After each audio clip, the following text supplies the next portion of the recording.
This is St. Louis on the Air from St. Louis Public Radio. I'm Elaine Cha. Summertime in cities brings higher temperatures, and with them an uptick in violent crime. For Gen Xers and millennials, summer often meant hangouts at the mall, skating at the indoor skating rink, or going to supervised lock-ins. But today's youth don't have it the way many of us did back in the day. That lack of accessible, interesting activities can have serious and even deadly consequences for young people. The St. Louis Office of Violence Prevention has a dedicated contingent working with various community and city partners to provide youth with fun, positive, low-barrier options this summer. Wil Pinkney is director of the Office of Violence Prevention at the City of St. Louis. He joins us now to share about that work and its aims beyond this season.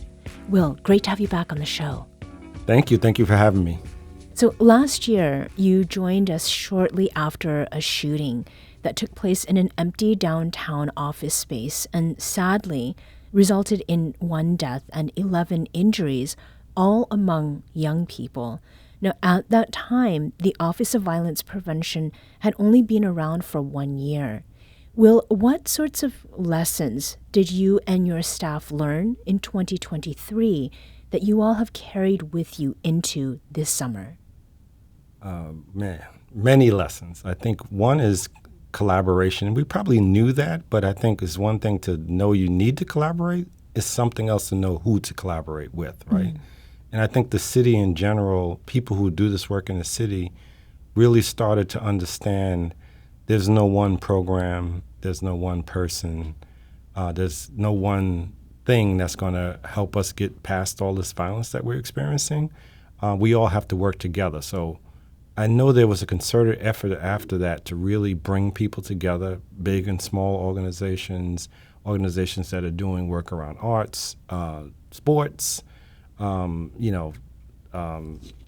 organizations that are working to help kids in the summer to make sure they don't have learning loss. So I think we really started to take a comprehensive approach and to really start to act after that unfortunate incident. Was there something specific to that incident that really brought that lack of collaboration and the need for it to the fore in a way that had not been recognized before? I don't know that I think people had recognized, I think people always talk about collaboration. Anytime young people are impacted by violence, especially if they lose their lives, it makes us all sit up. I think that, and I think when violence happens in places where any of us could be, it also sort of really conceptualizes it, right? And gets us to really have focus. So I think the fact that it was downtown, the fact that it was young people who were looking to have fun, and they were in this building that, we still don't know quite, why they were there, but right. they were looking for something to do. I think those things really got us all to really sort of focus. And then I think it was efforts we took after that, right? So the mayor calling people together. We met at a YMCA office, but we called in young people, we called in influencers, we called in organizations, leaders of organizations that do work in youth development. So the mayor really took the lead then and brought people together, right? And since then, she's created this youth cabinet, which really is young people helping her and helping the city to prepare future young leaders, but also to think about what it is that young people want and not us just creating programming that we think they want. So when you were with us last year, you talked about RFPs or requests for proposals that your office was gathering so that it could support organizations and efforts already in place, not reinventing the wheel. And you did that in order to provide young people with safe and enjoyable activities and events. Share some of the examples of organizations you're partnering with this summer. You'd mentioned partners. And what services it is that they provide. We did 13 organizations, about $3.6 million in funding just through my office. And we didn't do that last year. In fact, I think this year we're gonna serve through those organizations about 2,500 people, 2,500 young people. I think last year overall with all the programs, it was only 3,000. So we're definitely going to be expanding. For example, Link STL is a organization that's doing summer programming up in Hyde Park. Really great community, community that's impacted by violence. Small organization that's growing, and so we wanted to support them. St. Louis Artworks, who does a lot of really good work around art therapy, but just supporting young people who are passionate about the arts or maybe don't know and become passionate about the arts. They're over in the West End. They're doing a summer program. The YMCA we're working with this year, they came up with an innovative idea of having a mobile Y, right? So they're going to be launching probably late summer, early fall, a trailer that's going to go around and have, video gaming, virtual reality stuff, a DJ booth. They're going to be going around the communities that are impacted by violence, bringing the activities to the place so that transportation isn't a barrier. Mm-hmm. Still going to have the rec centers, which have expanded hours. Just last weekend, there was a pool party at Cherokee Rec Center for young adults ages 18 to 25. Mm-hmm. And those pool parties are going to be happening regularly through these extended hours in the rec centers and through this summer programming that's going through the rec centers. Mm-hmm. So all the programs I'm talking about, they're serving kids as young as 5. You have programs that are focused on kids in that middle school age. You have programs that are focused on young people in the high school age. And then you have young adults, like some of this programming that's going to happen through the rec centers, are going to be focused on that 18 to 25 age range. So we did learn that lesson too. Like, we know there's a gap with young people are in the 15 to 17 age range, and definitely young adults in the 18 to 24. Mm-hmm. So we want to make sure we have something for everybody.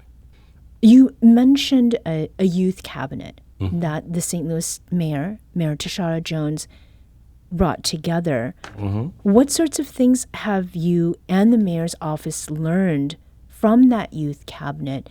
And does any of that have to do with how we understand who young people are? Yes. I think first and foremost, you get to hear from young people, right? Oftentimes we hear from them, but we don't enact things. And obviously, Mayor Jones is a mother. She always talks about being a mother first and how being a mother, helps her think about the city and what she wants to see for young people in the city. So, the youth cabinet comes together and really talks about issues facing the city, and we get to hear young people's perspectives and put some of those things into action, because by doing that, you get more buy-in from young people, right? So there's going to be some things that are happening this year. They're doing some events, not only the rec centers and pool parties, but they're doing some events around gaming that are happening, that are being planned through the Mayor's Office of Children, Youth, and Families. They're doing some mixers. They're doing the thing called Battle for the Lou, which is where they're having a teen video game tournament for youth 12 to 18. They're going to have 3 different events that are going to culminate in an event that's going to be like the finals. So on July 20th, August 24th, and then the finals on September 29th. You're going to see youth will be able to participate in different events and then come together and compete against each other for the championship, for lack of a better word. So those things come out of events like the Youth Cabinet. The Youth Cabinet also allows young people to learn a little bit more about government and how the city government works, so that they're able to hopefully become future leaders. But also, if they don't take part in government itself, they'll have a better understanding as they go out and maybe become entrepreneurs, maybe become heads of community-based organizations. They'll be able to be more effective and impactful because of what they'll learn. Mm-hmm. So when you were with us last year in 2023, Wil, you mentioned wanting to break down silos across city government and the communities that you serve. How exactly has that breaking down been achieved? Simply through talking, through meeting, right? Through having a clear understanding of what is available, what each department or division is doing, and how they can work together. Slate has a great leader, Frederica McGowan. I speak with her often. My staff and her staff meet about not even just youth programming, but other things like reentry that we're involved in, right? And so it's as simple as sitting down with that leader of that department and saying, hey, what do you have going on, and how can we work together? And we have worked together because as my office itself, the people that work in my office or the organizations we fund come across young people, we're able to make sure they are aware of what's happening through Slate, and even maybe reach out and say, hey, we have this person, whether they're a young person in a program or they're the leader of a program, right? So I know the youth opportunities this summer through Slate, they have their city youth employment opportunities, which are for young people ages 14 to 24. There is an income level. They have to be below $69,000 a year. You have Youth Build, which is a program focused on ages 17 to 24. So we get into that young adult focus specifically. And this is teaching them how to earn money, teaching them how to build housing and develop leadership skills. And then, as you spoke about, there's the lifeguards that are needed for the recreation centers, the parks department. And then there's recreation assistance for some of the older young adults. We're speaking with Wil Pinkney, who's the director of the Office of Violence Prevention at the City of St. Louis, and we're discussing not only what they've learned since last year working with young people in the city around violence prevention, but also we're discussing the new partnerships that have developed and what is in store for the summer as well as beyond. So the thing that is really standing out to me as we're talking, Wil, there is sometimes this orientation to keep them busy. But clearly there's more than that going on. There's some serious engagement and consideration of what happens not only during the summer, but afterward. As far as what was planned last year, there was the kickback series that you mentioned that was planned by the Office of Violence Prevention. And that was something that happened once a month in different parks across the city. How did those events evolve, though, over the last year?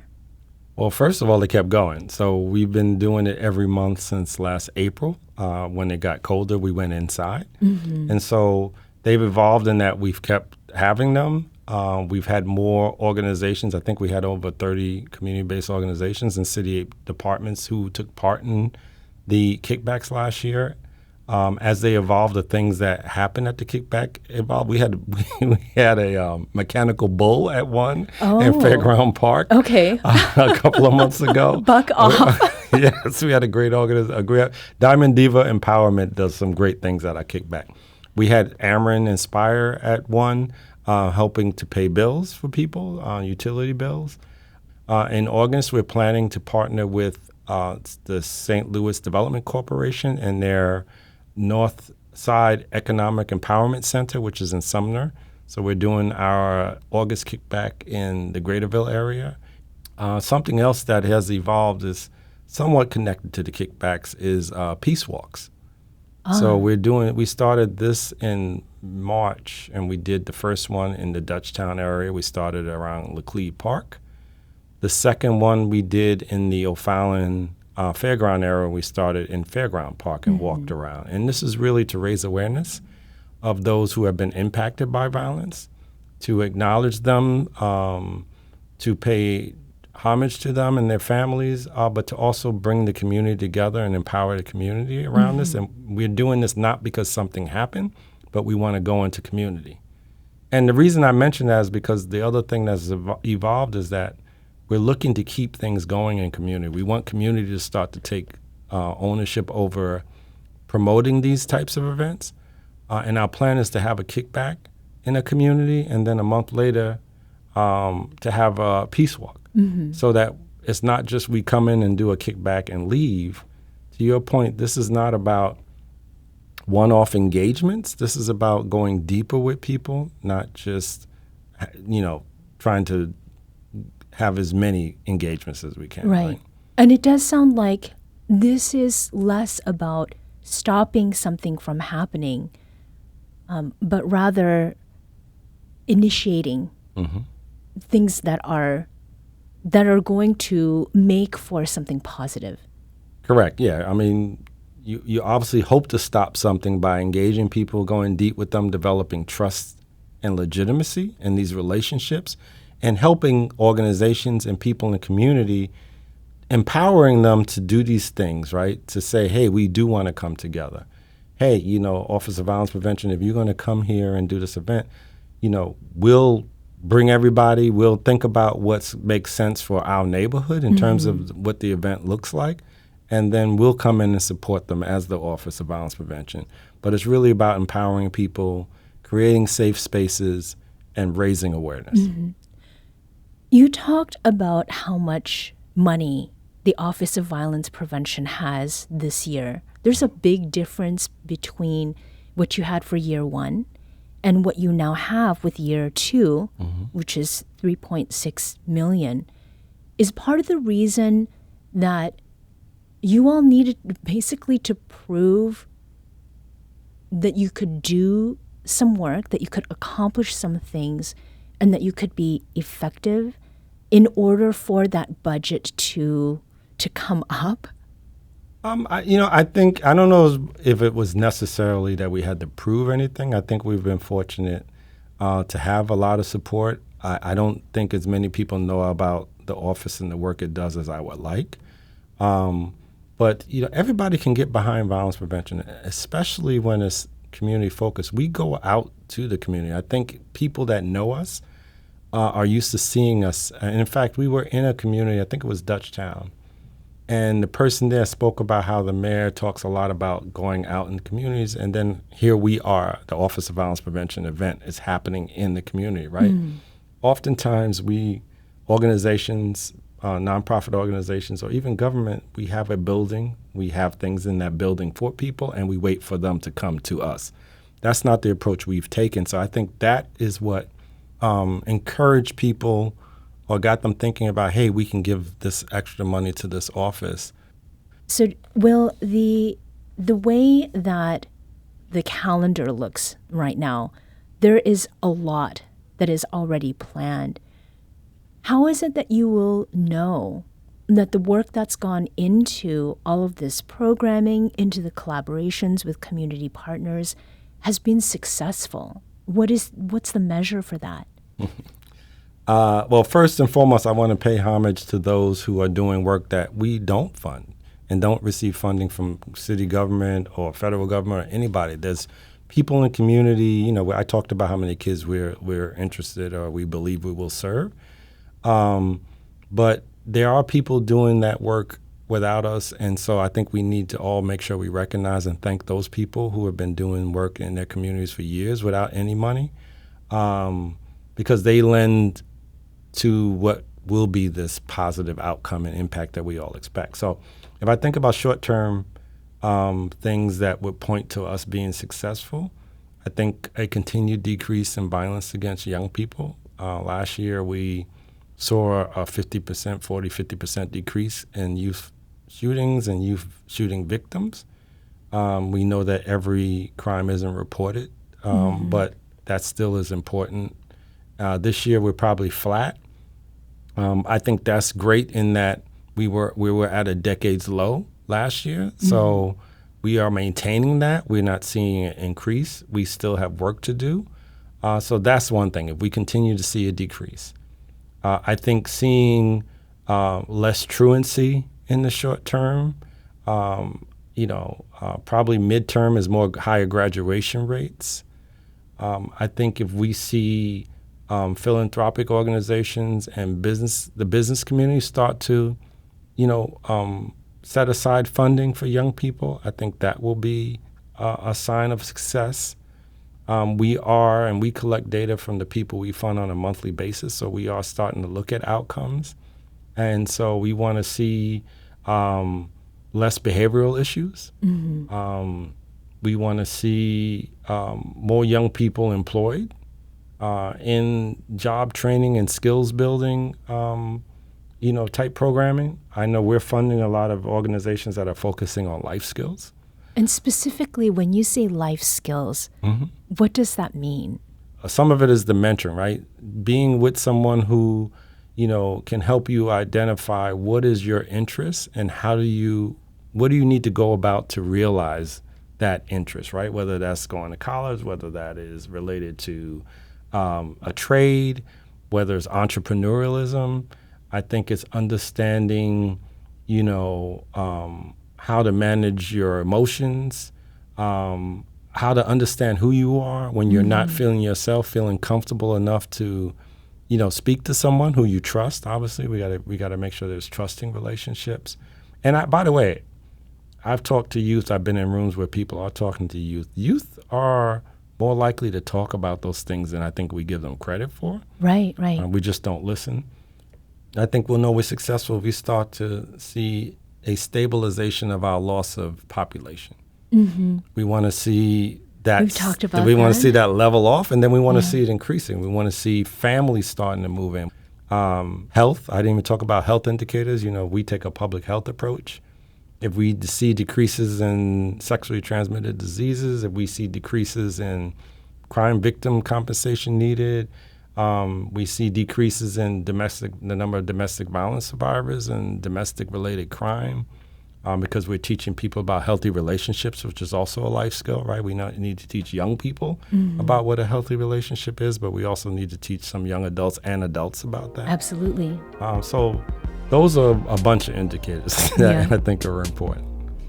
Wil Pinkney is director of the Office of Violence Prevention at the City of St. Louis. Wil, thank you so much for joining us today. Thank you very much.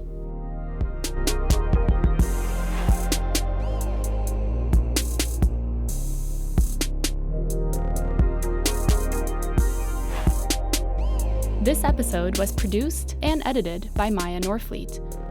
Audio engineering and podcast design by Aaron Dorr.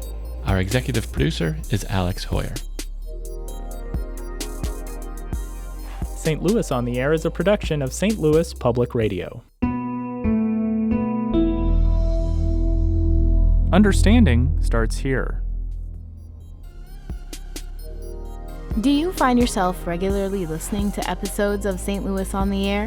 Suggest us to a friend you think might enjoy our conversations, and leave us a review and rating on Apple Podcasts on the App Store. It's the simplest way to help people discover our show. Thank you. St. Louis Public Radio is a member-supported service of the University of Missouri St. Louis.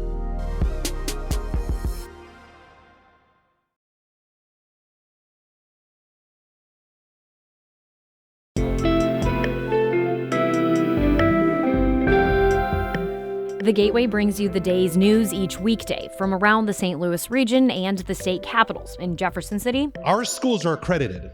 We don't need this bill. And Springfield. How many more years must pass before lawmakers see time is of the essence? I'm Abby Larico. Join me each weekday for The Gateway on the STLPR app or wherever you get podcasts.